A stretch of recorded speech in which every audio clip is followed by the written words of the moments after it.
Ach, meine Theresa.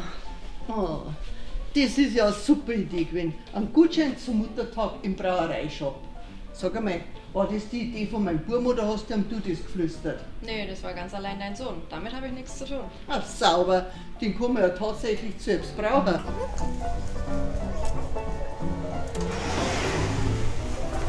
So, das war jetzt unser Weißbier, hat's geschmeckt? Ah, sehr gut. Super, dann probieren wir jetzt das nächste. Unser Spezialbier. Unser bayerisch Pale Ale mit einem ganz besonderen Hopfen, mit dem Mandariner Bavaria. Sauber. Probiert es, dann spürt es. Prost! Prost, schau mal. Ja, Papa, ich muss schon sagen, das war echt einmal eine richtig gute Idee. Der Mama zum Muttertag einen Gutschein für einen Brauereishop zum Schenken. Ja, mei, so bin ich halt, gell?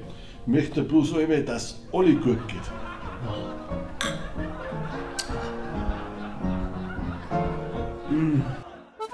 Bayern Comedy wird unterstützt durch die private Landbrauerei Schönrad.